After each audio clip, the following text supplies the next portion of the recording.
Hello and welcome everybody. I'm Rose Smith from AbsoluteSoulSecrets.com. Thank you for joining me for the Courageous Capricorn May horoscope. Quite a month this month, apart from the fact that Jupiter is going into Gemini, which should be quite good. Also, Pluto's going retrograde, so that's going to bring a lot of transformation to everybody's life. Let's go to the board now. Firstly, I'm going to draw 2 tarot cards as theme cards for the month. Okay, so for Courageous Capricorn, what do I see? Well, this is a bit weird. I see a tent and the flap is open. It's right in front of me. This is like the shape of the symbol of a chakra, like that triangular shape. So slowly but surely your chakras are opening up. This is going to bring more life into your body, into your physical body, more energy into your physical body. Interestingly, you do have 3 planets going into your 6th house. So I will talk about that because that fits.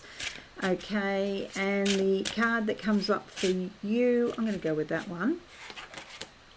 It's the King of Pentacles. Okay, so this is normally about money or possessions, enjoying the fruits of your labour. Sometimes, though, pentacles could be regarded in some instances as representing the body as well, because it isn't a sweet and sort of very grounded, relates to the physical. So, in a pinch you could refer to your body, but it's basically good news. It's saying, be appreciative of what you've got. And even though when you're dealing with money, I think it's always good to be logical and, to keep your mind and your head about what you're doing. There's a high degree of intuition with this card as well. This aubergine is like the third eye, indigo, the colour of the third eye. And so, it's really important to listen to that as well as the analytical thoughts that are going on in your head. Okay, this is usually like a mature person. It's sort of like a masculine energy, but of course that can be in women, particularly women over 50 or postmenopausal. Somebody could help you out with money or give you some really good advice that will help you. Okay, and you'll see there's gold there as well. There's a very high vibration going on here with this King of Pentacles. I would be listening to what they say. The second half of the month, what do I see? A knife sharpener. You put it in the scabbard and it sharpens the knife. So this is like getting ready to let go of something, to cut the cord, cut the umbilical cord. And to do with money, I'm thinking you might have a lot of unwanted things around the home that you could sell and make money that way. Okay, maybe if you grow your own fruit and veg, or you've got chickens or something, you may be able to sell your eggs or something as well. The card that comes up for you, dear Capricorn, is the Temperance card. I nearly said that actually, because this is such a generous person around you. And it's like they've found the right balance of making money and being kind and honest and generous at the same time. And this card is reiterating that. Finding the balance is really important, because the love of money is the root of evil, root of all evils, whatever the saying is. But I'm not talking about loving money. We just need it. Everybody needs it today. You got to live somehow. And being practical. It's saying find the balance, and then you can take action when you've got that balance. So the middle path, moderation in all things, is really a good idea. And it's also about contemplation and clarity, patience. Okay, things don't happen overnight, but eventually they do happen. It is a major arcana card, so it can change your life. All right, so let's just make this a bit bigger so you can see. I'm sorry if it's hard to read. My texters weren't writing today.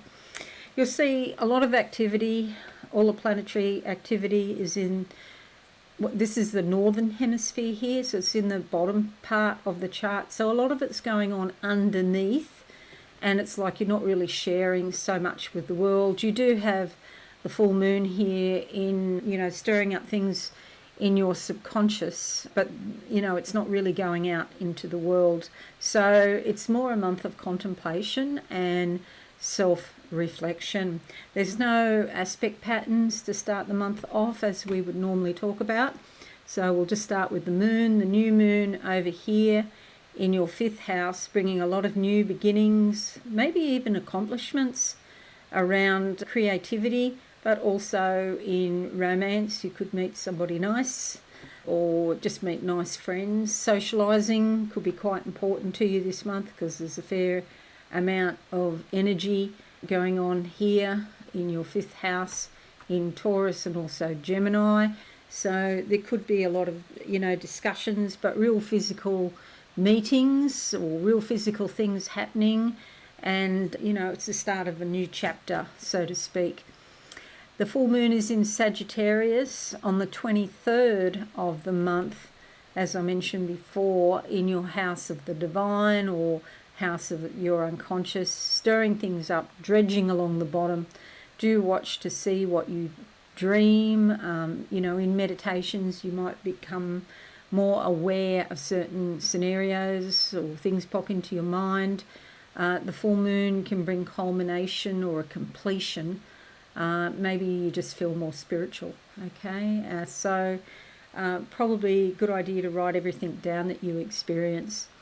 Pluto is going retrograde in Aquarius on the 2nd, here in your money zone. It has been here for a long time, and it will be going into Capricorn towards the end of its retrograde, which is 12th of October. At the moment, it's here in Aquarius, and Pluto here is bringing transformation to your finances, to your possessions, and to your value systems. The things that you think are valuable are being changed. So again, we go back to moderation in all things, and as I was saying before, it's not about the love of money, but it's about the utility of money, realizing that we all do need it. Okay, there's some change in your belief systems about money going on, most probably. Mercury is in Taurus and from the 15th until the 3rd of June up here, and it could be that there's a lot of discussions about socialising, about going out and meeting people and that sort of things, or about your creativity. You also live closer to the world of the child, whether that be your own inner child or somebody else's, and you may find you've got a lot to do with children now, even though that you think you're dealing with adults. You may not be. You might be dealing with the inner children of adults, okay? But that's great for going out and having a fun time, and just be aware that, things are not all that they seem sometimes. The Sun, Venus and Jupiter are going into Gemini on the 20th, 23rd and also the 25th up here in your normal everyday life, your normal everyday routine and work, and your health and well-being as well. This is bringing probably good luck. It's more positive, it's more optimistic. You're likely to have more energy, more get up and go. You're likely to feel more insightful and feel more confident as well. And Venus brings sort of warm, affectionate relationships with people in your normal everyday life. So it's going quite smoothly, and it's like the energy in your normal everyday life is really sort of working for you now. So that's good news. You're likely to have optimistic, positive month, especially with these changes around your beliefs to do with money. Alrighty, so that's it. Thank you so much for watching, dear Capricorns. I hope this has been useful to you. Leave a like and a comment. Let me know what you think. That would be fabulous. And subscribe and be alive if you're new and you haven't been here before. I've been on here, I don't know how many years now, the time's getting away. Have a great month. I'll see you all again soon. Thanks and bye for now.